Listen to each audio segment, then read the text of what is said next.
Hello students, today we will discuss IUPAC nomenclature of coordination compounds। इसमें हम लोग देखने वाले हैं इसके लिए क्या क्या रूल्स फॉलो किए जाते हैं और इसका IUPAC नेम कैसे लिखते हैं। तो सबसे पहले इसमें हम लोग ये देखेंगे कि यहाँ पे लिगेंड को किस तरह से हम लोग यहाँ पे लिखने वाले हैं। तो सबसे फर्स्ट हम लोग ये सीख लेते हैं नेमिंग ऑफ लिगेंड। अब लिगेंड का नाम कैसे लिखना है तो ध्यान में रखेंगे जिस भी लिगेंड के लास्ट में ATE आता है उसको रिप्लेस कर देना है अपने को ATO से। जिस भी लिगेंड के लास्ट में IDE आता है उसको रिप्लेस कर देना है IDO से। और जिसके भी लिगेंड के लास्ट में ITE आता है उसको रिप्लेस कर देंगे ITO से। तो ये पहले तो तीन चीज़ ध्यान में रखना है। जैसे कि हम लोग कुछ एग्जाम्पल्स देखते हैं।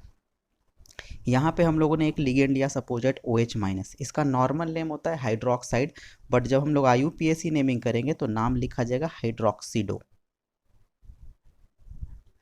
सेम एज अगर मैंने यहाँ पे लिखा है CN- तो इसका नाम होता है साइनाइड, तो हम लोग IUPAC नेमिंग के टाइम पे इसका नाम लिखेंगे साइनिडो। तो ये चीज़ अपने को ध्यान में रखते जाना है क्या क्या नाम हम लोग यूज करने वाले हैं। SCN-, अब ध्यान में रखना है ये एक एम्बिडेंटेड लिगेंड है तो इसका हम लोग नाम लिखते हैं थायोसाइनाइड, बट IUPAC नेमिंग के टाइम पे इसका नाम लिखा जाएगा थायोसाइनिडो।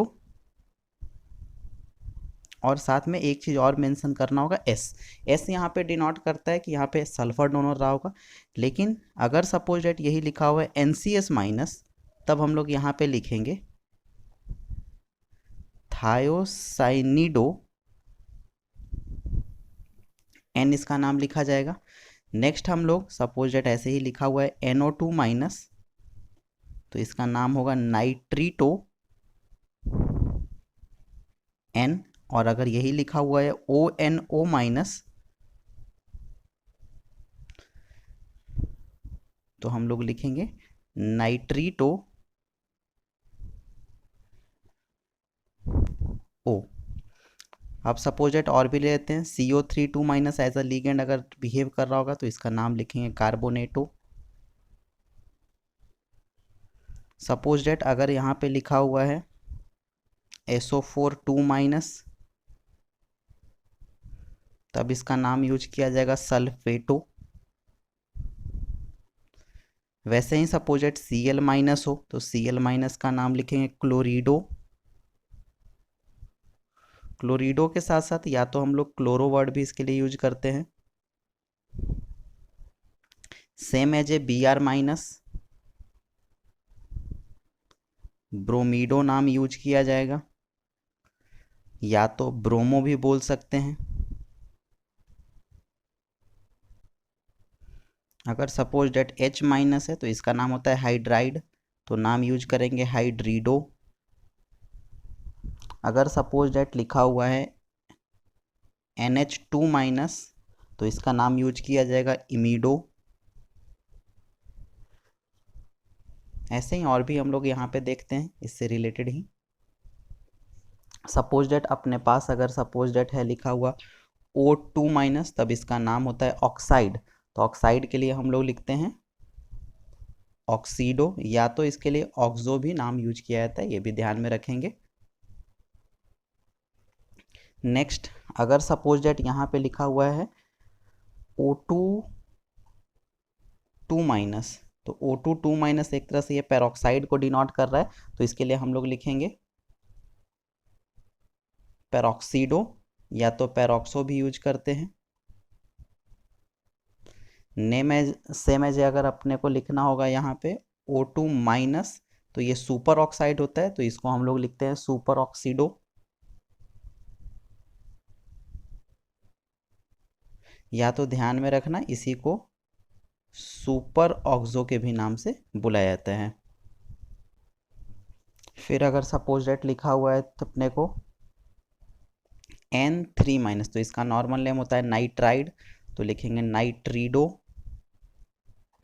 फिर सपोज डेट अगर लिखा हुआ है N3-1 चार्ज है ऊपर में, तो इसको नॉर्मली हम लोग बोलते हैं अमाइड, तो अमीडो लिखेंगे।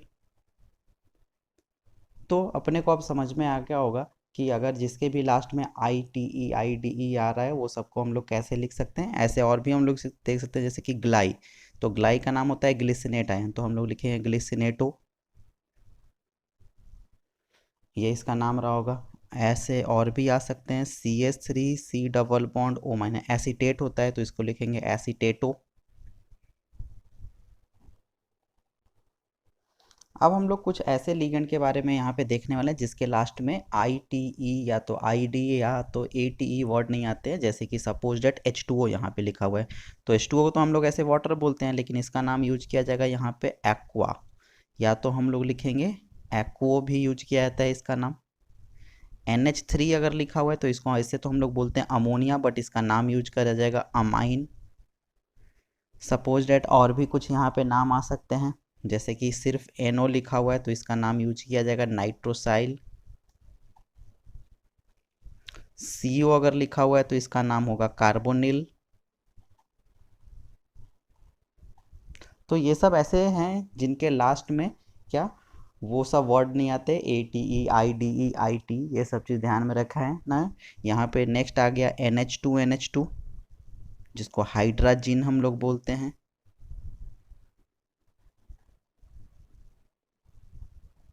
हाइड्रोजन ऐसे भी इसका नाम है। PH3 रहा अगर तो फॉस्फीन बोलेंगे,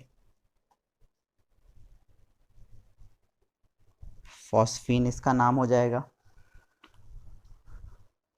और हो सकते हैं जैसे कि suppose CH3NH2 मिथाइलामाइन।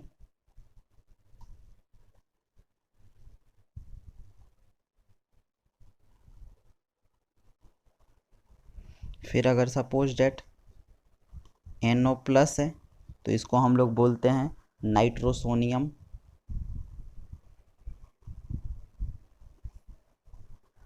Suppose date NO2 plus है तो इसको हम लोग बोलते हैं नाइट्रोनियम।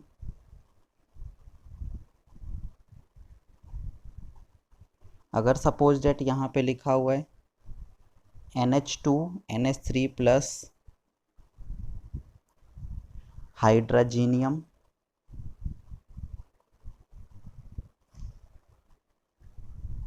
तो ये हम लोगों ने देख लिया सारे लिगेंड्स को हम लोग किस तरह से लिखने वाले हैं। अब जो नेक्स्ट पार्ट आने वाला है वो मेटल का नाम लिखना।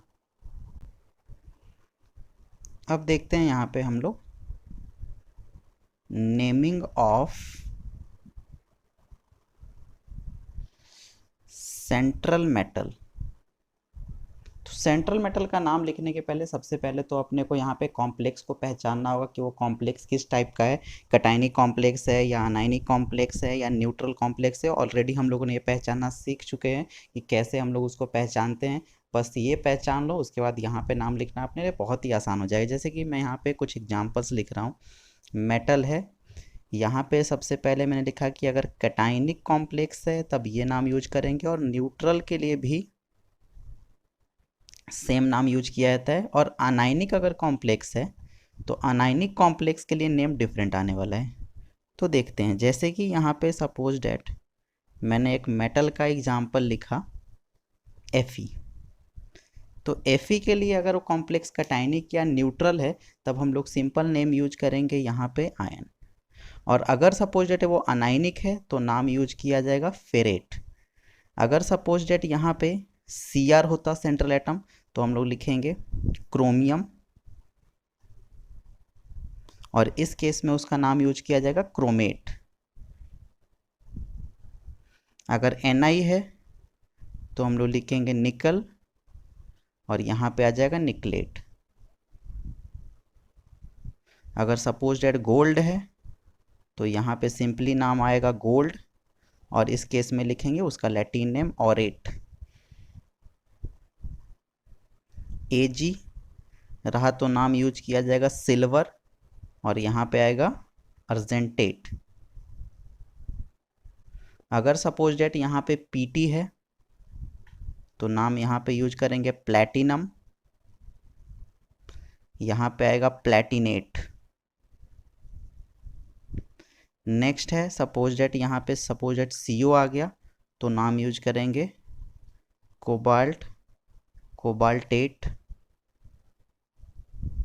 सपोज डेट आ गया यहाँ पे Cu तो नाम यूज करेंगे कॉपर, क्यूप्रेट। तो आई थिंक अब सबको समझ में आ गया होगा कि हम लोग मेटल के नाम कैसे यूज करने वाले हैं। यहाँ पे कटायनिक और न्यूट्रल के केस में तो ये सारे नाम यूज किया जाएंगे और अनायनिक के केस में ये सारे नाम हम लोग यूज करेंगे। बस यहाँ पे अपने को पहचानना आना चाहिए कि वो कॉम्प्लेक्स किस टाइप का है। अब हम लोग IUPAC नेमिंग के रूल्स देखने वाले हैं कि यहाँ पे क्या क्या रूल्स हम लोग फॉलो करेंगे इसके लिए।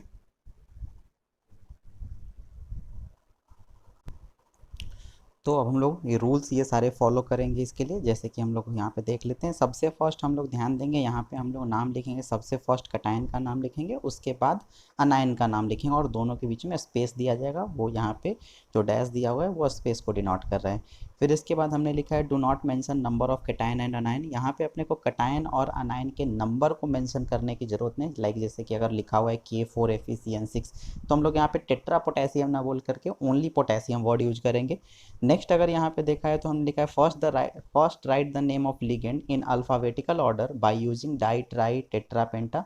तो हम लोग सबसे पहले अगर कॉम्प्लेक्स के अंदर जाएं तो उसमें दो चीज़ प्रेजेंट होती है, एक सेंट्रल मेटल होता है, दूसरा वहाँ पे लिगेंड्स प्रेजेंट होते हैं। तो उसमें सबसे पहले हम लोग लिगेंड को नेम लिखेंगे और अगर बाय द वे उसमें कोई लिगेंड 2 टाइम्स आ रहा है या तो 3 टाइम्स आ रहा है तो वहाँ पे हम लोग मेंशन करेंगे डाई ट्राई टेट्रा पेंटा हेक्सा, ऐसे वर्ड यूज करेंगे। नेक्स्ट अगर हम लोग जाएं तो उसके नीचे लिखा हुआ है in case of chelating ligand, जो चिलेट का फॉर्मेशन करते हैं और जिसके भी लिगेंड के में पहले डाई टाई टेट्रा पहले से आ गया हो तो उसके नाम में हम लोग यहाँ पे बेस टिस और टेट्राकिस यूज करेंगे। एंड सबसे लास्ट जो रूल यहाँ पे लिखा गया, बोला गया write the name of metal as above mention with its oxidation state in roman digit. तो हमने जो अभी ऊपर में मेंशन किया था कि मेटल को कैसे नाम दिया जाएगा और उसका ऑक्सीडेशन स्टेट कैलकुलेट करेंगे, वो साथ में लिखेंगे। तो हम लोग कुछ एग्जांपल्स देखते हैं इससे रिलेटेड। तो एग्जांपल्स हम लोग यहाँ पे देख रहे हैं। लाइक सबसे फर्स्ट एग्जांपल मैं यहाँ पे कराने वाला हूँ K4FeCN6। इसका IUPAC नेम क्या होना चाहिए? तो यहाँ पे कटायन जो रहा होगा वो पोटेशियम रहा होगा और ये पूरा का पूरा जो कॉम्प्लेक्स जो स्क्वायर ब्रैकेट दिख रहा है वो अनायन रहा होगा। तो कटायन में यहाँ पे 4 टाइम्स है तो इसको 4 अपने को लिखने की जरूरत नहीं है, सिंपली हम लोग यहाँ पे वर्ड यूज करेंगे पोटेशियम। पोटेशियम के बाद अब यहाँ पे इन दोनों में सबसे पहले नाम यहाँ पे लिगेंड का लिखेंगे तो नाम यूज किया जाएगा हेक्सा साइनिडो लिखो या साइनो लिखो। अब बात होती है यहाँ पे Fe को आयन लिखा जाए या फेरेट लिखा जाए, तो यहाँ पे हम लोग टर्म यूज करेंगे फेरेट और साथ में इसका ऑक्सीडेशन स्टेट भी यहाँ पे स्क्वायर ब्रैकेट में लिख देंगे जो कि 2 रहा होगा। कैलकुलेट करके हम लोग चेक कर सकते हैं। सेकेंड हम लोग यहाँ पे, ये फर्स्ट एग्जाम्पल है, सेकेंड एग्जाम्पल यहाँ पे देखते हैं। जैसे कि मैंने यहाँ पे लिखा CONH3 होल 4 Cl2 और बाहर में एक Cl लिखा हुआ है। इसका हम लोग IUPAC नेमिंग देखने वाले हैं। तो इसका IUPAC नेमिंग क्या लिखेंगे? तो यहाँ पे जो स्क्वायर ब्रैकेट है ये कटायन रहा होगा और बाद में यहाँ पे अनायन लिखा होगा। तो सबसे पहले हम लोग इसका नाम लिखने वाले, पूरे कटायन का नाम लिखेंगे, उसके बाद ये Cl का नाम लिखेंगे। अब इनमें जाए तो पहले लिगेंड का नाम लिखा जाएगा। तो यहाँ पे दो लिगेंड प्रेजेंट है, एक अमाइन लिगेंड है, एक क्लोराइड है। तो इनको अल्फाबेटिकल ऑर्डर में अरेंज करना होगा। तो सबसे पहले हम लोग अमाइन का नाम लिखेंगे तो नाम जो आएगा वो आएगा टेट्रा अमाइन डाइक्लोरो। अब ये देखो कटायन है तो कटायन के केस में हम लोग जो नाम यूज करेंगे वो कोबाल्ट नाम यूज करेंगे। उसके बाद इसका ऑक्सीडेशन स्टेट जो रहा होगा वो 3 रहा होगा। एंड साथ में ये जो बाहर क्लोरीन है ये लिगेंड की तरह बिहेव नहीं कर रहा है तो इसका नाम हम लोग क्लोरिडो नहीं लिख सकते या तो क्लोरो भी नहीं, इसका सिंपल नाम यूज किया जाएगा क्लोराइड।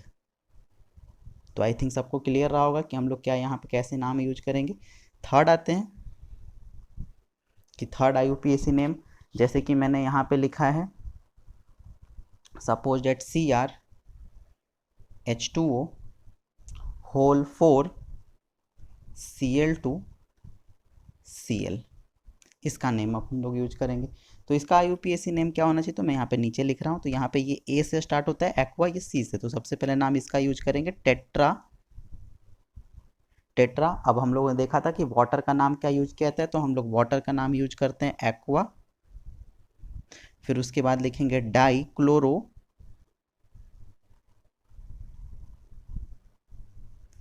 फिर आ जाएगा अपना क्रोमियम नाम यूज किया जाएगा इसका क्योंकि ये कटायनिक कॉम्प्लेक्स है।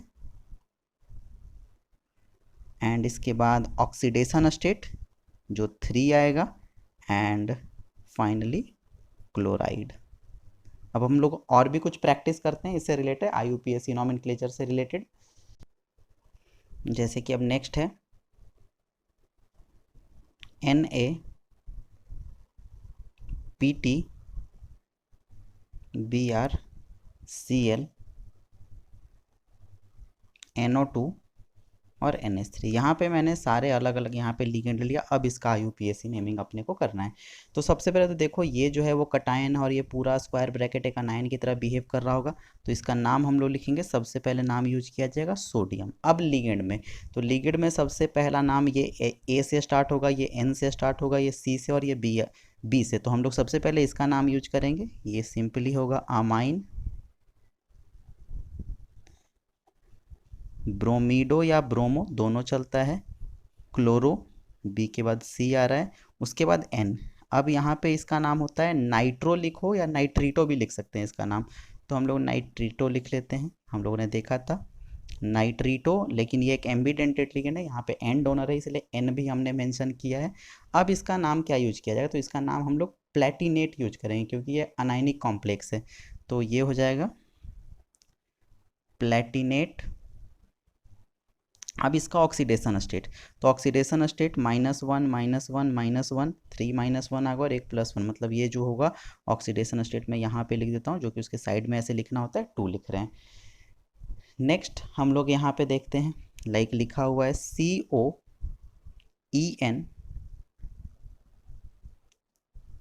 NH3 होल 4, इसके ऊपर 3 पॉजिटिव चार्ज प्रेजेंट है।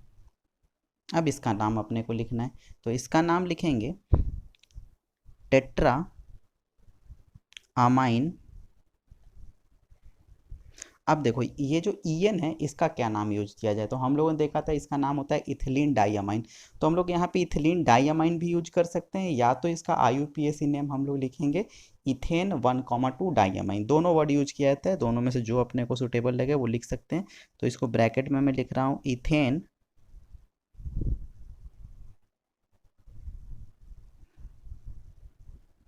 1,2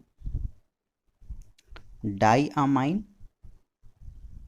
उसके बाद यहाँ पे आएगा, क्योंकि ये कटायनिक कॉम्प्लेक्स है, कटायनिक कॉम्प्लेक्स है तो सिंपल कोबाल्ट वर्ड यूज करेंगे 3, और यहाँ पे पहले से पॉजिटिव चार्ज है इसलिए हम लोग यहाँ पे क्या लिख लेंगे आयन। ये जो रहा होगा इसका ऑक्सीडेशन स्टेट रहा होगा, ध्यान में रखते चलें, जो इसका ऑक्सीडेशन स्टेट हम लोग पहले निकालना सीख चुके हैं वही यहाँ पे हम लोग डायरेक्टली पुट करेंगे। और भी देख लेते हैं इसके एग्जाम्पल, CO, ताकि पूरी तरह से क्लियर हो जाना चाहिए IUPAC naming, NH3 4 Cl2 SO4। इसका क्या नाम यूज करेंगे, तो इसका नाम होगा टेट्रा अमाइन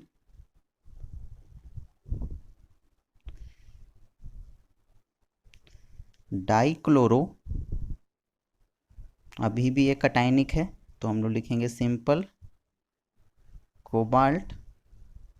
कोबाल्ट के बाद आ जाएगा इसका ऑक्सीडेशन स्टेट, जो कि ऑक्सीडेशन स्टेट होना चाहिए 4, 2 इसका रहा होगा, 2 इसका रहा होगा, तो यहाँ पे ऑक्सीडेशन स्टेट आएगा 4, एंड सल्फेट। सल्फेटो वर्ड यूज नहीं करेंगे, सिंपल सल्फेट, क्योंकि ये बाहर प्रेजेंट है तो जो बाहर रहे होंगे उनका सिंपल सल्फेट नाम यूज किया जाएगा। नेक्स्ट देखते हैं K2Cr Cn twice O2, bracket में भी एक O2 लिखा हुआ है, और ये NH3। अब देखो यहाँ पे जो ब्रैकेट में लिखा है इसको हम लोग मान के चलेंगे कि ये अपना क्या रहा होगा, तो ये जो रहा होगा वो पैरोक्साइड रहा होगा और ये मान लो नॉर्मल ऑक्साइड रहा होगा। तो इसका नाम क्या होना चाहिए, तो सिंपल हम लोग यहाँ पे इसका लिखेंगे पोटेशियम अमाइन। सबसे पहले उसी का नाम यूज किया जाएगा, डाइसाइनो, पोटेशियम अमाइन हो गया, डाइसाइनो हो गया। अब उसके बाद लिखेंगे डाईऑक्सो या ऑक्सीडो भी लिख सकते हैं, डाईऑक्सो हो गया। फिर उसके बाद लिखेंगे पेरोक्सो, और क्रोमियम है तो यहाँ पे इसका नाम क्रोमियम ना यूज करके सिंपल क्रोमेट यूज करेंगे, क्योंकि ये अनायनिक कॉम्प्लेक्स है। क्रोमेट ऑक्सीडेशन स्टेट की अगर बात करें 2 4 और 2 6, 6 और 2 8, 8 में मतलब 6 आ जाएगा इसका ऑक्सीडेशन स्टेट। कैलकुलेट करके देख सकते हो। तो आई थिंक अब सबको IUPAC नॉमेनक्लेचर क्लियर रहा होगा कि IUPAC हम लोग नेमिंग कैसे करते हैं। अब देख रहे हैं कि कुछ ऐसे लिगेंड्स होते हैं जो कि ब्रिज का फॉर्मेशन करते हैं, और ब्रिज के फॉर्मेशन करने वाले लिगेंड का IUPAC नेमिंग कैसे करेंगे। तो हम लोग ध्यान में रखेंगे, यहाँ पे नोट पॉइंट पे मैं लिख रहा हूँ mu prefix is used before the bridging ligand. Bridging ligand के पहले हम लोग म्यू प्रीफिक्स का यूज करेंगे। और ब्रिज कौन फॉर्म करते हैं, ब्रिज का मतलब ही सबको समझ में आ रहा है कि दो को जोड़ने वाला कहीं ना कहीं। तो यहाँ पे हम लोग देखेंगे OH माइनस आयन कहीं ना कहीं ब्रिज का फॉर्मेशन कर सकता है, NH माइनस आयन भी ब्रिज का फॉर्मेशन करता है, O2 माइनस भी ब्रिज का फॉर्मेशन करता है। तो इनके लिए हम लोग म्यू प्रीफिक्स का यूज करेंगे। जैसे कि एक एग्जाम्पल देखते हैं। एग्जाम्पल जो है वो है CO EN twice CO EN twice. यहाँ पे ब्रिज का फॉर्मेशन कर रहे हैं दो लिगेंड, एक NH है, दूसरा यहाँ पे OH है, ये भी ब्रिज का फॉर्मेशन कर रहा है। और यहाँ पे लिखा हुआ है SO4 ट्वाइस लिखा हुआ है। अब अपने को क्या करना है, इसका IUPAC नेमिंग करना है। तो हम लोग यहाँ पे कैसे IUPAC नेमिंग करें, तो IUPAC नेमिंग हम लोग यहाँ पे अगर देखें तो सबसे पहले यहाँ पे 4EN है, तो मैं ऐसा लिखूंगा टेट्राकिस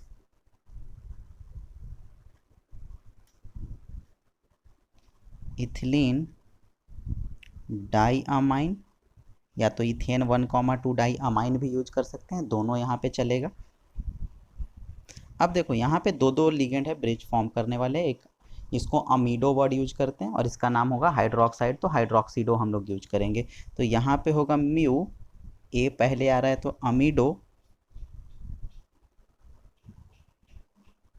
फिर लिखेंगे म्यू हाइड्रोक्सीडो, फिर दो दो कोबाल्ट है तो हम लोग लिखेंगे डाई कोबाल्ट। लेकिन ऑक्सीडेशन स्टेट की जहाँ तक बात करें तो यहाँ पे ये 2 रहा होगा और ये 4 रहा होगा, 6 आ रहा है। तो अगर मैं दोनों को अगर देखूँ तो मिला करके 6 रहा है, तो एक का ऑक्सीडेशन स्टेट यहाँ पे 3 रहा होगा।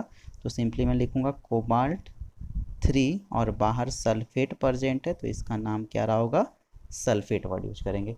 तो ये इसका नाम रहा होगा। तो बस ध्यान में ये रखना है कि अगर कोई ब्रिज फॉर्म करने वाला लिगेंड आ गया तो उसके पहले म्यू प्रीफिक्स का हम लोग यूज़ करेंगे। अब हम लोग नेक्स्ट देखने वाले हैं effective atomic number.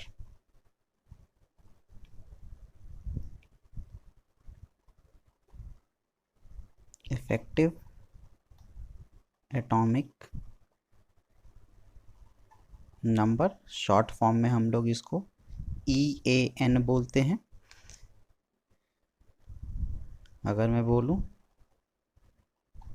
Proposed by Sidgwick ने इसको बताया था फर्स्ट टाइम। अब ये है क्या, ये same as a octet rule के जैसा ही होता है। तो ये एक्चुअली क्या बताता है, इन्होंने बोला a complex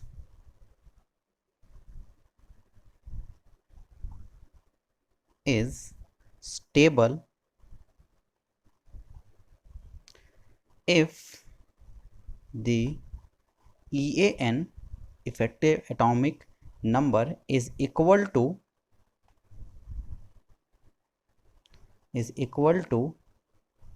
the atomic number of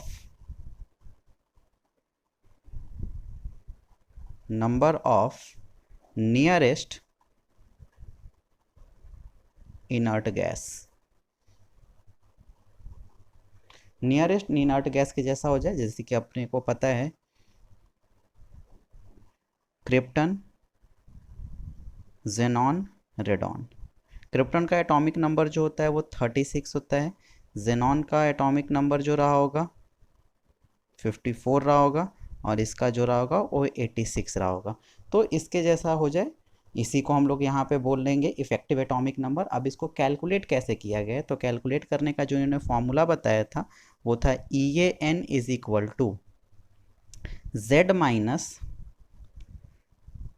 ON plus 2 into CN। अब इसका फुल फॉर्म यहाँ पे क्या होता है, तो Z यहाँ पे डिनोट कर रहा है एटॉमिक नंबर ऑफ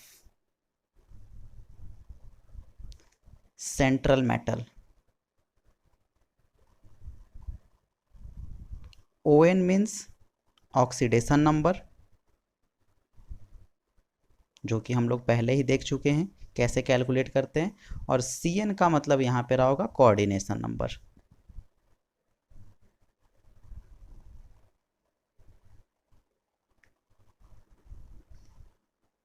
तो हर एक एलिमेंट अपना नियरेस्ट नोबल गैस जैसा ही बनना चाहता है, तो यहाँ पर भी कॉम्प्लेक्स के लिए भी वो चीज़ एप्लीकेबल होगी। जैसे कि हम लोग देखते हैं ये कैलकुलेट कैसे किया जाएगा। तो मैंने पहला एग्जांपल यहाँ पे लिखा K4FeCN6। देखते हैं इसका EAN कितना आता है।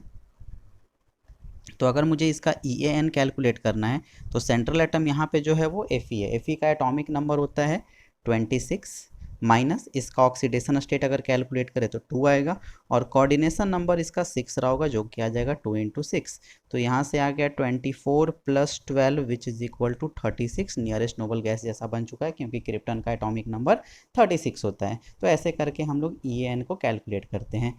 नेक्स्ट हम लोग यहाँ पे सेकेंड एग्जाम्पल देख रहे हैं, CO NH3 होल 6 Cl3। इसका EAN कैलकुलेट करते हैं कि इसका EAN कितना होगा। EAN is equal to cobalt का एटॉमिक नंबर की अगर बात करें तो ये होता है 27, ऑक्सीडेशन स्टेट यहाँ पे 3 रहा होगा, प्लस कोऑर्डिनेशन नंबर 6 है तो आ जाएगा 2 इंटू 6। तो 27 माइनस 3 24 प्लस 12, इसका भी आ रहा है 36 ही आ रहा है। नेक्स्ट है K3FeCN6। इसका EAN कितना रहा होगा देखते हैं कैलकुलेट करके। एटॉमिक नंबर 26, ऑक्सीडेशन स्टेट 3 रहा होगा, प्लस 2 इंटू कोऑर्डिनेशन नंबर 6, और ये इक्वल आ जाएगा 23 plus 12 which is equal to 35। तो ऐसे करके हम लोग सबका EAN कैलकुलेट कर सकते हैं। अब कुछ और भी हम लोग इससे रिलेटेड क्वेश्चन देखते हैं। नेक्स्ट क्वेश्चन है यहाँ पे EAN से रिलेटेड। यहाँ पे क्वेश्चन बोला गया if EAN of a central metal ion X2 plus in a complex is 34 and atomic number of X is 28, the number of monodendrite ligands present in complex are। मतलब इस question का simple पूछने का मतलब ये हो रहा है कि इसका कोऑर्डिनेशन नंबर कितना रहा होगा। तो यहाँ से हम लोगों ने देख लिया कि उस कॉम्प्लेक्स का जो ऑक्सीडेशन नंबर है वो 2 है, उसका EAN वैल्यू जो अपने को बताया गया है वो 34 है, एंड जो एटॉमिक नंबर है वो 28। तो हम लोग सीधा यहाँ पे फॉर्मूले में पुट कर लेते हैं कि फॉर्मूला अपना जो था वो था EAN is equal to atomic number 28 minus इसका ऑक्सीडेशन नंबर 2 रहा होगा, प्लस 2 इंटू कोऑर्डिनेशन नंबर, और EAN वैल्यू भी अपने को यहाँ पे दिया गया है। तो ये 34 is equal to 28 minus 2 plus 2 into CN। तो 28 माइनस 2 26, 26 को उधर भेज देंगे तो ये आ जाएगा 2 into coordination number is equal to 34 minus 26, 8 आ गया। इसको 2 से डिवाइड कर देते हैं तो यहाँ पे ये 4 आ गया होगा, मतलब इसका आंसर जो आना चाहिए वो second.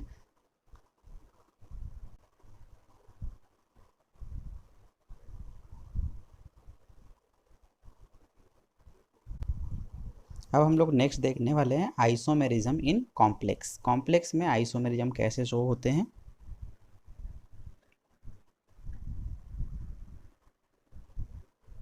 Isomerism in complex, definition तो हम सबको पता है आइसोमेरिज्म का क्या होता है। Compounds having same molecular formula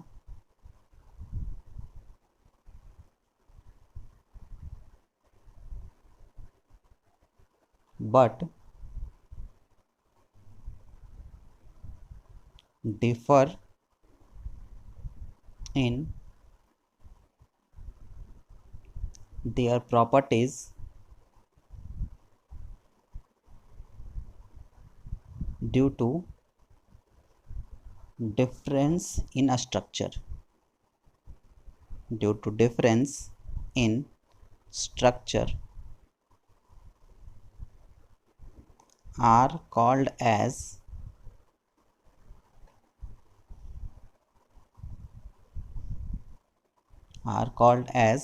isomers. अब हम लोग इसका क्लासिफिकेशन देख लेते हैं कि इसको कैसे क्लासिफाई किया गया है. अब है क्लासिफिकेशन ऑफ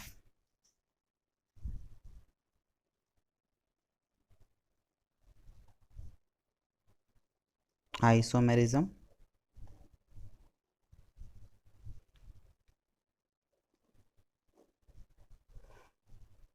अब इसके क्या क्या टाइप्स है वो देख लेते हैं.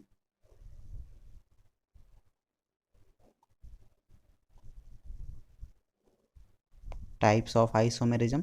तो आइसोमेरिज्म को मेनली टू पार्ट्स में क्लासिफाई किया गया है. सबसे फर्स्ट पार्ट होता है यहाँ पे structural isomerism.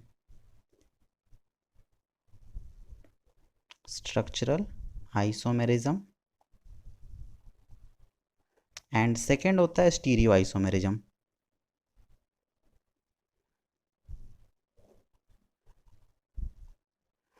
And structural isomerism further classified into four types. First one, ionization isomerism. Ionization isomerism. Second, hydrated isomerism. Third, linkage isomerism. And last, coordination isomerism.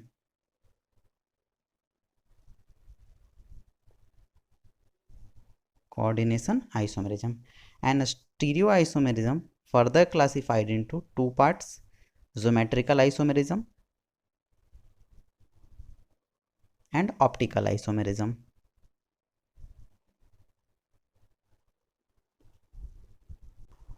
अब हम लोग सबको एक एक करके देखते हैं यहाँ पे. जैसे कि सबसे फर्स्ट हम लोग यहाँ पे बात करने वाले हैं आयोनाइजेशन आइसोमेरिज्म क्या होता है. तो सबसे फर्स्ट हम लोग यहाँ पे देखने वाले हैं आयोनाइजेशन आइसोमेरिज्म.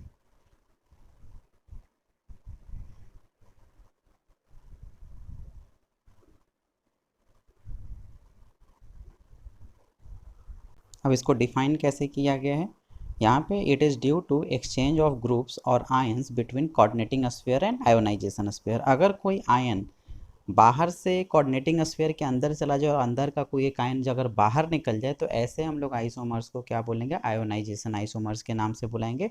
जैसे कि हम लोग यहाँ पे एग्जांपल देखते हैं. यहाँ पे लिखा हुआ है CONH3 और Br बाहर है यहाँ पे लिखा हुआ. तो Br यहाँ पे आयन की तरह बिहेव कर रहा है, Cl यहाँ पे लिगेंड की तरह बिहेव कर रहा है. ये फर्स्ट एग्जांपल है इसका. अब मैंने इसी कंपाउंड को क्या लिखा है, यहाँ पे लिखा CONH3 मैंने Br को अंदर कर दिया और Cl को बाहर निकाल दिया. तो अब यहाँ पे डिफरेंस क्या, मॉलिक्यूलर फॉर्मूला दोनों का सेम है, बट हम लोग यहाँ पे क्या देख रहे हैं, इस केस में क्लोरीन लिगेंड है तो यहाँ पे ब्रोमीन लिगेंड है, बस इसमें आयंस का एक्सचेंज हो गया. तो ये दोनों एक दूसरे के लिए क्या रहे होंगे, आयोनाइजेशन आइसोमर्स रहे होंगे. तो आयोनाइजेशन आइसोमर्स अपने को अच्छे से समझ में आ गया होगा. सेकेंड एग्जाम्पल भी हम लोग देखते हैं. जैसे कि मैंने यहाँ पे लिखा PT NH3 और बाहर में लिखा हुआ है Br2. अब मैंने दूसरा एग्जाम्पल यहाँ पे लिख दिया PT NH3 Br2 को अंदर कर दिया, Cl2 को बाहर निकाल दिया. तो ये दोनों भी एक दूसरे के लिए क्या रहे होंगे, आयोनाइजेशन आइसोमर्स ही रहे होंगे. और भी हम लोग यहाँ पे देख सकते हैं एग्जाम्पल.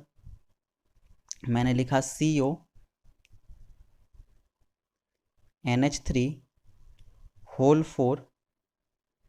Br2 और बाहर में लिखा हुआ है SO4. दूसरे केस में मैंने क्या किया, सल्फेट आयन को अंदर ले लिया है, CONH3 SO4 एंड Br2. तो आई थिंक अब सबको क्लियर रहा होगा कि आयोनाइजेशन आइसोमर्स क्या होते हैं, जिसमें आयन का सिंपली एक्सचेंज हो coordinating sphere and ionisation sphere के बीच में. तो उसी को हम लोग आयोनाइजेशन आइसोमेरिज्म के नाम से बुलाते हैं. नेक्स्ट अब हम लोग आते हैं यहाँ पे हाइड्रेटेड आइसोमेरिज्म. तो हम लोग अब देखते हैं हाइड्रेटेड के बारे में.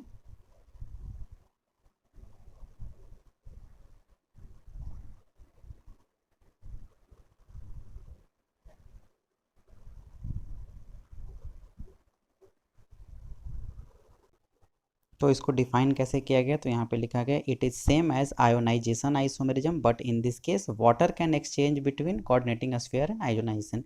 ये सेम आयोनाइजेशन आइसोमेरिज्म की तरह ही रहा होगा, बट यहाँ पे वाटर मॉलिक्यूल क्या करेगा, अपना पोजीशन एक्सचेंज करेगा। जैसे कि हम लोग यहाँ पे एग्जांपल कुछ देख लेते हैं। एग्जांपल में यहाँ पे लिखा गया है CrH2O होल 6 और बाहर में क्या लिखा हुआ है Cl3।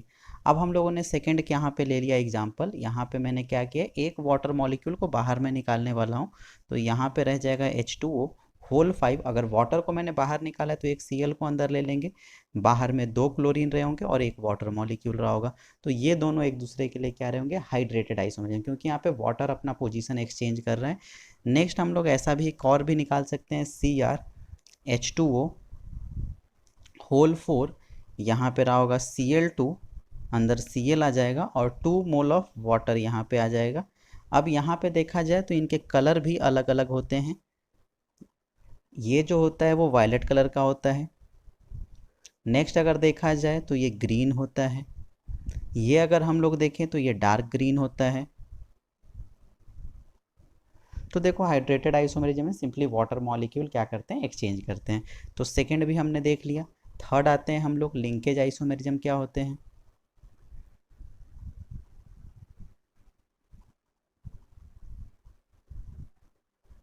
Linkage isomerism,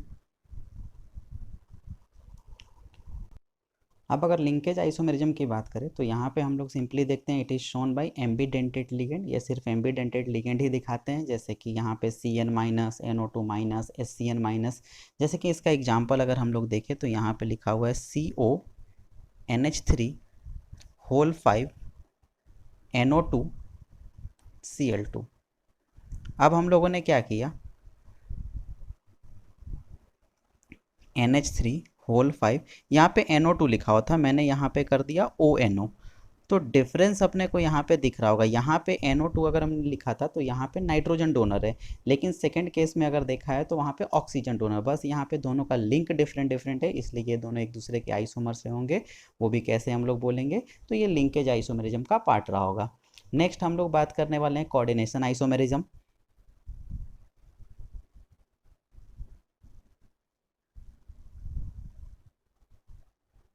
coordination isomerism, अब इसको हम लोग डिफाइन कैसे करते हैं, तो यहाँ पे बोला गया है when both cation and anion are in coordinating sphere and ligands interchange between two complex are coordination isomers. अब यहाँ पे जैसे कि हम लोग एग्जांपल देखते हैं, एग्जांपल से अपने को ज़्यादा अच्छे से समझ में आएगा कि क्या होते हैं। जैसे कि मैंने लिखा है यहाँ पे CONH3 होल 6 और दूसरा एक मैंने यहाँ पे कॉम्प्लेक्स लिखा है CrCN6। अब ध्यान दो यहाँ पे कि यहाँ पे कटायन, ये कटायन रहा होगा, ये अनायन रहा होगा, दोनों यहाँ पे कॉम्प्लेक्स के फॉर्म में लिखे हुए हैं।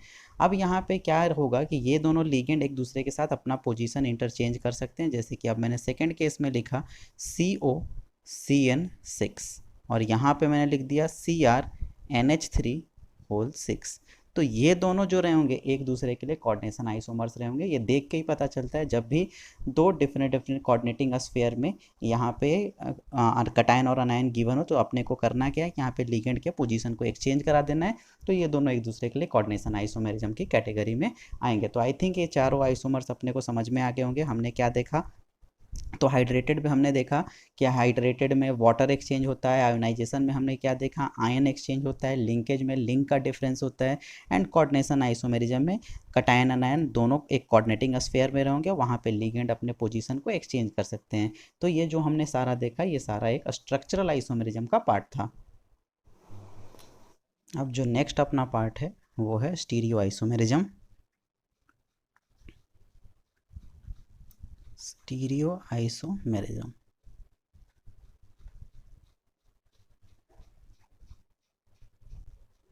अब इसको डिफाइन कैसे करते हैं, इसको करते हैं compounds having same molecular formula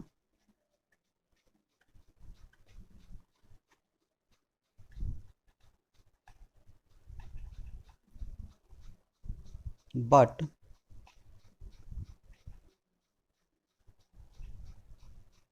different arrangement of ligands and central metal in space। अगर स्पेस में लिगेंड और सेंट्रल मेटल का अरेंजमेंट डिफरेंट हो और उनका मॉलिक्यूलर फार्मूला सेम हो तो वो एक दूसरे के लिए क्या होंगे, स्टीरियो आइसोमर्स होंगे। अब जैसे कि यहाँ पे अपने को सबसे फर्स्ट जो पढ़ना है वो ज्योमेट्रिकल आइसोमेरिज्म के बारे में पढ़ना है। तो ए पार्ट हम लोग लिखते हैं ज्योमेट्रिकल आइसोमेरिज्म। ज्योमेट्रिकल आइसोमेरिज्म अपने को ऑर्गेनिक केमिस्ट्री के अंदर में पढ़ना है और यहाँ पे पढ़ना है। तो ज्योमेट्रिकल आइसोमेरिज्म में मेनली ऐसे तो हम लोग देखते हैं सिस ट्रांस, लेकिन ऐसा अपने को ये भी पता है कि सिस ट्रांस नोमेनक्लेचर सबके लिए एप्लीकेबल नहीं होता है।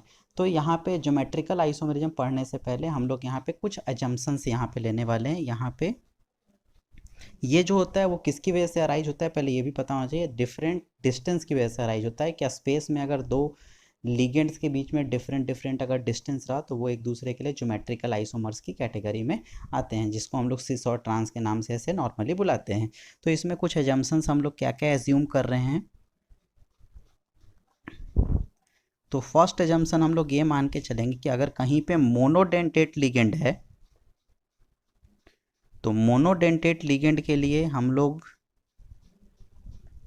जो यहाँ पे रिप्रेजेंट करेंगे उसको A small B C D E F से रिप्रेजेंट करेंगे।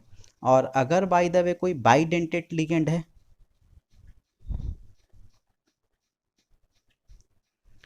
बाइडेंटेट लिगेंड, तो बाइडेंटेट अगर लिगेंड है तो इसमें भी दो केसेस होते हैं। दो केस हो सकता है, पहला कि सिमेट्रिकल बाइडेंटेट लिगेंड हो, सिमेट्रिकल बाइडेंटेट लिगेंड हो। अगर सिमेट्रिकल बाइडेंटेट लिगेंड रहा तो उसको हम लोग रिप्रेजेंट करेंगे ए, दोनों सेम लेटर यूज करेंगे। बी हो सकता है, सी हो सकता है। तो ऐसे करके हम लोग उनको यूज करेंगे यहाँ पे। जैसे कि एग्जांपल सिमेट्रिकल बाइडेंटेट लिगेंड में कौन आता है, ई एन एक सिमेट्रिकल बाइडेंटेट लिगेंड है। ओ एक्स एक सिमेट्रिकल, क्योंकि अगर हम लोग इसको कट करें तो ये इक्वल पार्ट में कट हो सकते हैं। तो E N O X symmetrical bidentate ligand है। बाइपिरिडिन भी एक सिमेट्रिकल बाइडेंटेट लिगेंड है, एक्सेट्रा। वैसे ही इसमें सेकेंड पार्ट ये भी होता है, अनसिमेट्रिकल बाइडेंटेट लिगेंड क्या होते हैं,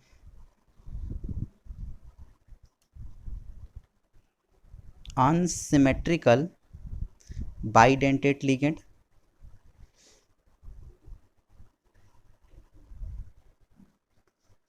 इसको हम लोग डिनोट करेंगे ए बी सी ए सी ऐसे रिप्रेजेंट करेंगे। जैसे कि इसके एग्जाम्पल क्या क्या हो सकते हैं अनसिमेट्रिकल बाइडेंटेट लिगेंड के, जैसे कि DMG एक अनसिमेट्रिकल बाइडेंटेट लिगेंड है, ग्लाई एक अनसिमेट्रिकल बाइडेंटेट लिगेंड है, ACAC एक अनसिमेट्रिकल बाइडेंटेट लिगेंड है, एक्सेट्रा। तो ध्यान में रखेंगे सिमेट्रिकल को हम लोग सेम लेटर इसलिए नाम भी यूज किया है AABBCC। अनसिमेट्रिकल रहा तो हम लोग अलग अलग नाम भी यहाँ पे यूज कर रहे हैं। तो आई थिंक अपने को समझ में आया कैसे हम लोग यहाँ पे एज्यूम करने वाले हैं। तो देखो ज्योमेट्रिकल आइसोमेरिज्म जो अपने को पढ़ना है यहाँ पे mainly coordination number 4 and coordination number 6 के बारे में पढ़ना है, जिसमें सबसे फर्स्ट हम लोग डिस्कस करने वाले हैं कोऑर्डिनेशन नंबर 4 के बारे में। तो हम लोग यहाँ पे केस 1 कोऑर्डिनेशन नंबर 4 के बारे में बात करते हैं। तो कोऑर्डिनेशन नंबर 4 के बारे में यहाँ पे अपने को 2 टाइप्स के कॉम्प्लेक्स पढ़ना है। एक होता है टेट्राहेड्रल कॉम्प्लेक्स, दूसरा होता है स्क्वायर प्लेनर कॉम्प्लेक्स। तो सबसे फर्स्ट हम लोग यहाँ पे देख लेते हैं टेट्राहेड्रल कॉम्प्लेक्स। टेट्राहेड्रल कॉम्प्लेक्स, लेकिन टेट्राहेड्रल कॉम्प्लेक्स में एक चीज़ मैं यहाँ पे लिखने वाला हूँ, टेट्राहेड्रल कॉम्प्लेक्स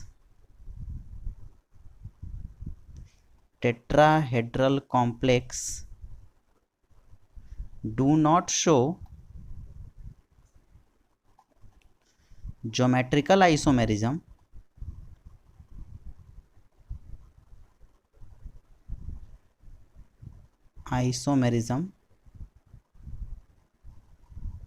बिकॉज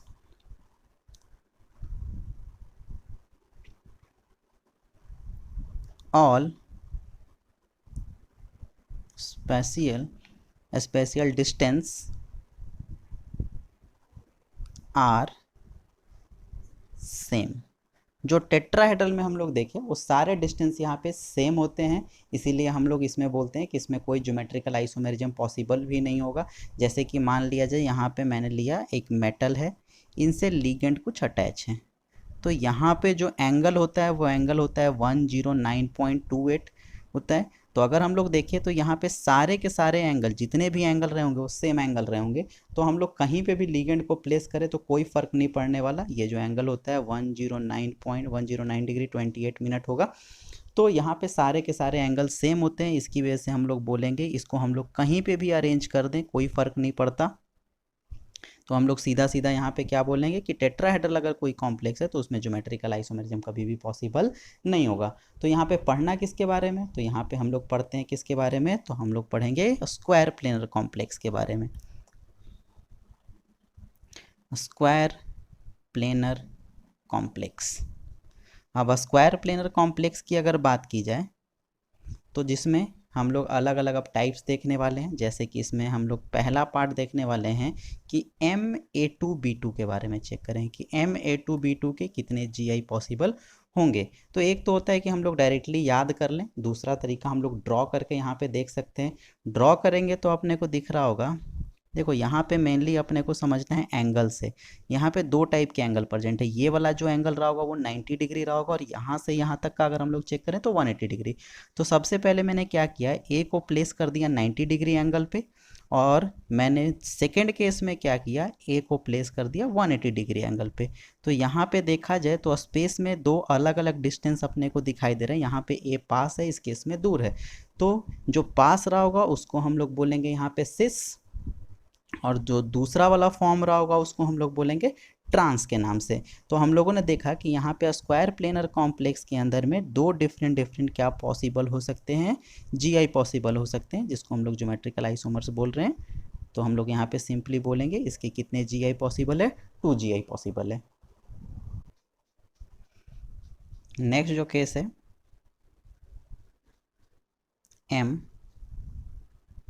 MA2BC, कुछ इस टाइप का अगर कोई आ गया तो इसके कितने GI पॉसिबल होंगे, तो हम लोग यहाँ पे ड्रॉ करके देख लेंगे कितने GI हो सकते हैं। सबसे फर्स्ट मैंने क्या किया, यहाँ पे A को प्लेस किया है 90 डिग्री एंगल पे, और B और C को यहाँ पे रखा है। तो एक तो पॉसिबिलिटी ये हो सकती है। दूसरी पॉसिबिलिटी अपने पास ये रही होगी कि मैंने A को एक दूसरे से क्या कर दिया, 180 डिग्री पे प्लेस किया है, तो ये दोनों जो होंगे वो एक दूसरे के लिए GI होंगे। तो हम लोग भी यहाँ पे बोल सकते हैं कि ये 2 GI रहा होगा, इसको बोलेंगे सिस, तो इसको यहाँ पे बोला जाएगा ट्रांस। लेकिन जो सिस ट्रांस नोमेनक्लेचर होता है वो सबके लिए एक्चुअली एप्लीकेबल नहीं रहा होगा, ये भी चीज़ अपने को ध्यान में रखना है।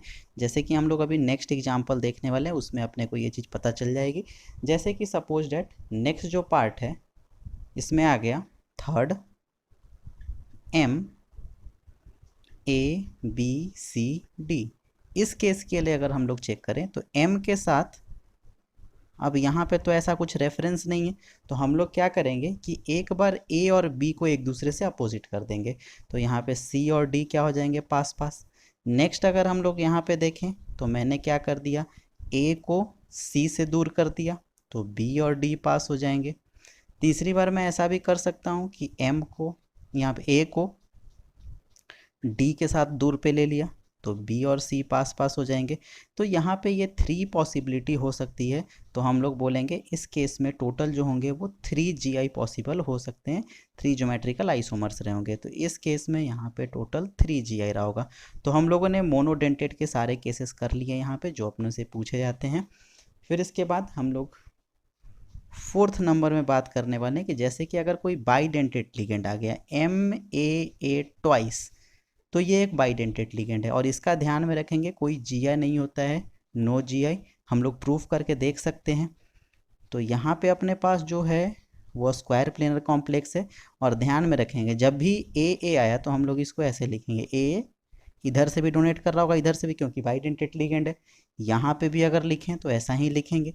अब इसके पास और कोई पॉसिबिलिटी नहीं रही होगी, सिंबल एक ही ये बन सकता है, तो इसका कोई ज्योमेट्रिकल आइसोमेरिज्म पॉसिबल नहीं रहा होगा।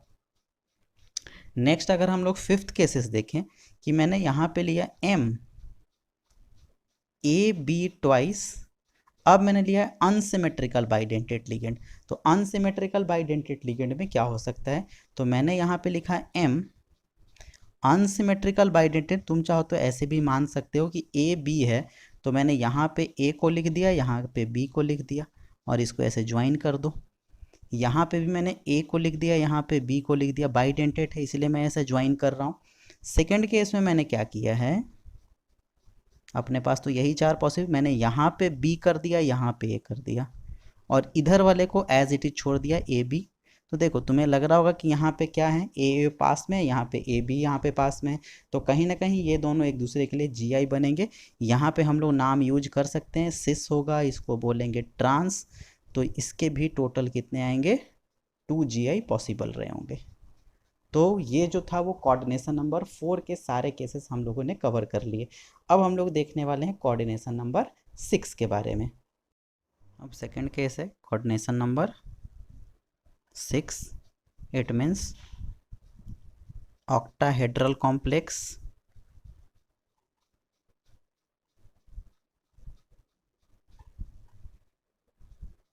ऑक्टाहेड्रल कॉम्प्लेक्स में अगर हम लोग देखें तो सबसे पहले तो अपने को ये पता होना चाहिए कि यहाँ पे कौन कौन से एंगल्स प्रेजेंट है। अगर मैं यहाँ पे लिख दूँ ए बी सी डी ई और एफ, तो यहाँ पे एंगल में ध्यान में रखना है कि ये जो बी सी ई एफ रहे होंगे वो अपने बोर्ड के प्लेन में रहे होंगे, बट ए और डी जो रहा होगा, ए जो है वो अबव द प्लेन रहा होगा, डी यहाँ पे बिलो द प्लेन। तो यहाँ पे सिर्फ दो टाइप के एंगल ही रहेंगे, 90 डिग्री और 180 डिग्री। तो यहाँ पे अपने को प्लेस्ड करना होगा, तो ये चीज़ ध्यान में रखना है, ए से बी भी 90 डिग्री पे है, ए से सी भी 90 डिग्री, ए से ई भी 90 डिग्री, ए से एफ भी 90 डिग्री पे रहा होगा। तो ये सारे 90 डिग्री है, मतलब इसके रिस्पेक्ट में ये चारों पोजीशन सेम रहे होंगे। अपने को रट्टा मारने से बेसिक तरीका ये ध्यान में रखना होगा कि कैसे हम लोग उससे खुद से ड्रॉ कर सकते हैं। तो सबसे पहला केस हम लोग यहाँ पे देखने वाले हैं एम A4B2। तो यहाँ पे जो मिनिमम नंबर में है उसी से हम लोग चलेंगे, जो मिनिमम नंबर में प्रेजेंट है। तो सबसे पहले हम लोग क्या करते हैं, बी को 90 डिग्री पे प्लेस कर देते हैं। बी यहाँ पे 90 डिग्री पे हो चुका है। अब बी को तुम यहाँ लिखो चाहे यहाँ लिखो, ये तीनों पोजीशन सेम है। तो अब इस पोजीशन पे मैं लिख देता हूँ ए, मतलब ये जो हो गए चारों प्लेन में आ गए और ए और बी 180 डिग्री पे है। अब नेक्स्ट अगर हम लोग देखें तो हम लोगों ने यहाँ पे क्या किया है, बी और बी को एक दूसरे से 180 डिग्री एंगल पे प्लेस किया है। 180 डिग्री एंगल पे अगर प्लेस करेंगे तो ये चारों जो होंगे वो प्लेन में आ जाएंगे और यहाँ पे कोई पॉसिबिलिटी नहीं हो सकती है, मतलब हम लोग इसके केस में बोलेंगे कि इसके टोटल 2 GI पॉसिबल होंगे, जिसमें हम इसको बोलेंगे सिस, इसको बोलेंगे ट्रांस। नेक्स्ट बी केस आते हैं, एम A4BC, कुछ इस टाइप का आ गया। अब यहाँ पे देखा जाए बी और सी को मैंने 90 डिग्री पे प्लेस किया है, तो ए कुछ इस पोजीशन पे रहे होंगे।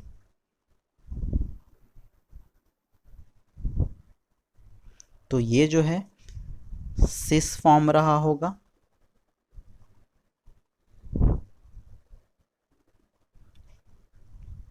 नेक्स्ट एम के साथ बी और सी 180 डिग्री पे आ गए ये, तो ए यहाँ पे प्लेन में आ जाएगा, तो दूसरा फॉर्म ये हो सकता है। तो हम लोगों ने बोला ये जो है वो इसका ट्रांसफॉर्म रहा होगा।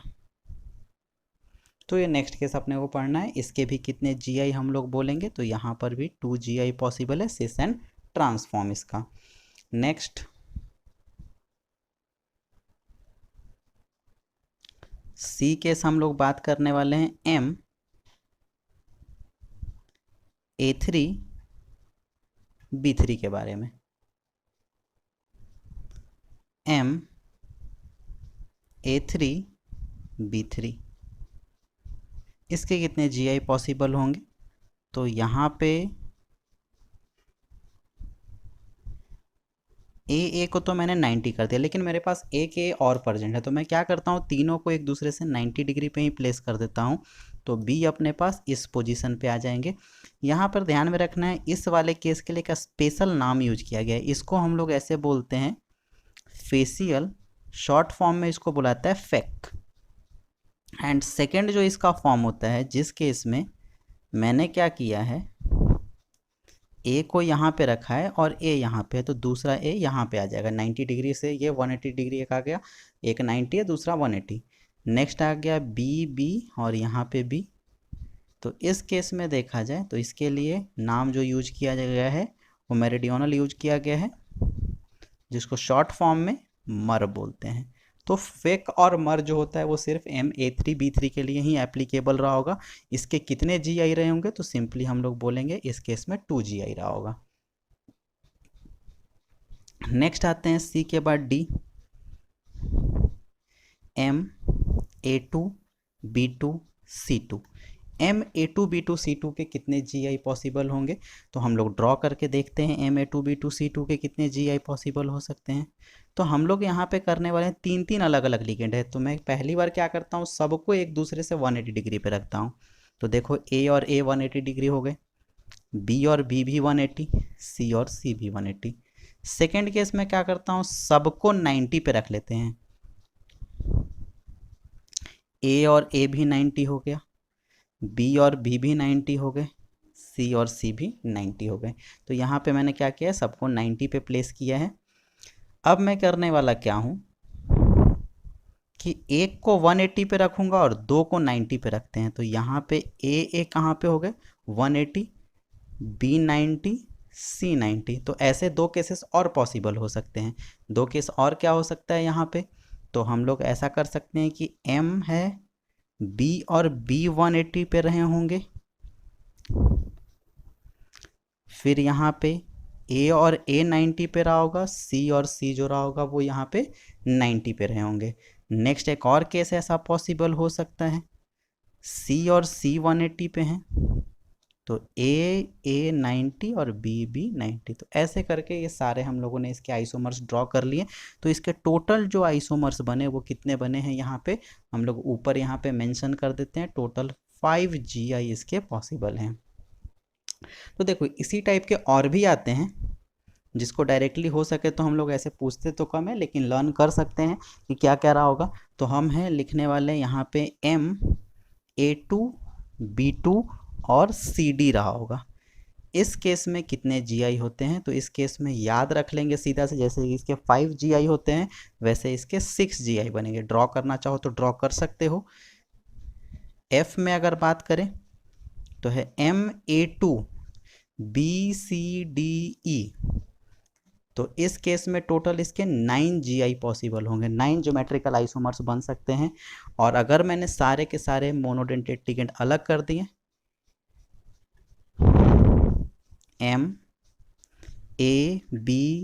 MABCDEF, तो इसके टोटल 15 GI पॉसिबल होंगे।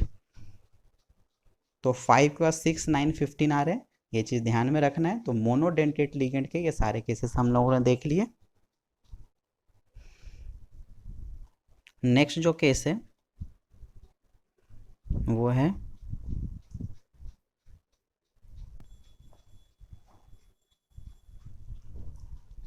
H है,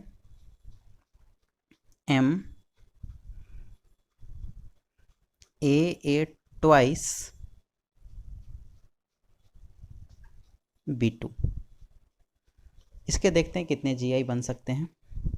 तो मैं यहाँ पे लिख रहा हूँ M, B को सबसे पहले मैंने क्या किया है, जो B स्मॉल b है उसको मैंने यहाँ पे 90 डिग्री पे प्लेस कर दिया। तो ये दोनों जो एंगल रहा होगा वो 180 डिग्री एंगल ही रहा होगा। तो 180 डिग्री पे हम लोग इसको, ये 90 डिग्री रहा होगा एक्चुअली, सॉरी ये 90 डिग्री है, और ये एंगल भी जो रहा होगा वो 90 डिग्री रहा होगा। तो हम लोगों ने एक तो ये ड्रॉ कर लिया, तो पहला GI ये हो सकता है। दूसरा जो हम लोग ड्रॉ कर सकते हैं B है, यहाँ पे A आ गया, B को हमने 180 डिग्री पे प्लेस किया है। तो दूसरा GI ये हो सकता है। तो इस केस में टोटल जो बनेंगे वो 2 GI पॉसिबल हो सकते हैं यहाँ पे। नेक्स्ट केस अगर देखें, I M AB twice B2, इसके कितने ज्योमेट्रिकल आइसोमर्स बन सकते हैं? तो इसके ज्योमेट्रिकल आइसोमर्स में पहला तो यही वाला पॉसिबिलिटी हम लोग बनाते हैं कि B को हम लोगों ने क्या किया है, 90 डिग्री पे प्लेस किया है। अब देखो यहाँ पे पॉसिबिलिटी क्या क्या हो सकती है। एक तो मैंने क्या किया, AB को यहाँ पे डाला, इसको यहाँ से ऐसे मैच करा दिया। यहाँ पे भी मैंने AB को ऐसे डाला, यहाँ पे इसको मैच करा दिया ताकि ये बाइडेंटेड लिगेंड को रिप्रेजेंट कर सके। दूसरा यहाँ पे केस क्या हो सकता है, B को अभी भी 90 पे ही रहने दो। 90 पे अगर मैंने इसको रहने दिया तो मैंने क्या किया, यहाँ पे B को कर दिया और यहाँ पे A कर दिया, और इस केस में मैंने यहाँ पे A और B को वैसा का वैसा ही छोड़ दिया। तो दूसरा ये हो सकता है पॉसिबिलिटी। यहाँ पे A B क्या थे, एक दूसरे से 180 पे थे, यहाँ पे A 180। अभी देखो B भी 180 पे नहीं आ पाया है, तो हम लोग क्या करते हैं, उसको 180 पे ला करके देखते हैं, क्योंकि ये दोनों एंगल भी 90 ही थे B के लिए। तो तीसरा एक और पॉसिबिलिटी इसमें हो सकती है। तो ये B यहाँ पे मैंने B कर दिया, यहाँ पे A, इसमें यहाँ पे B और यहाँ पे A, तो एक पॉसिबिलिटी ये भी हो सकती है। अब तो ये केस हो गए जब मैंने स्मॉल b को कहाँ पे रखा था, 90 डिग्री पे। और क्या हो सकता है इसमें, m b और b को हमने 180 किया, यहाँ पे a को प्लेस किया, यहाँ पे b को, यहाँ पे a को प्लेस किया, यहाँ पे b। एक तो ये हो सकता है। और क्या हो सकता है इस केस में,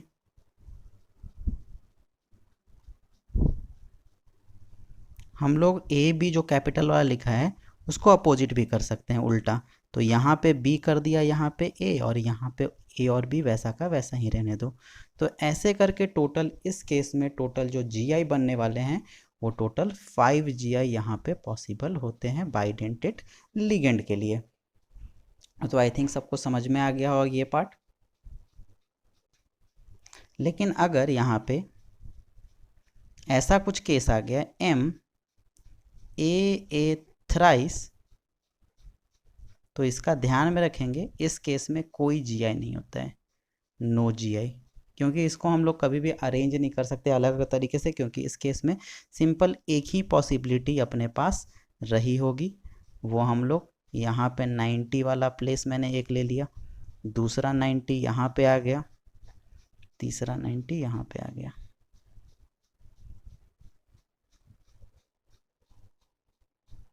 तो इसमें और कोई पॉसिबिलिटी नहीं हो सकती, हम लोग सिंगल पॉसिबिलिटी देख सकते हैं। तो ये पूरा यहाँ तक अपना GI के बारे में कवर हो चुका है। अब हम लोग जो नेक्स्ट लेक्चर में बात करेंगे वो करेंगे ऑप्टिकल आइसोमेरिज्म के लिए, ठीक है।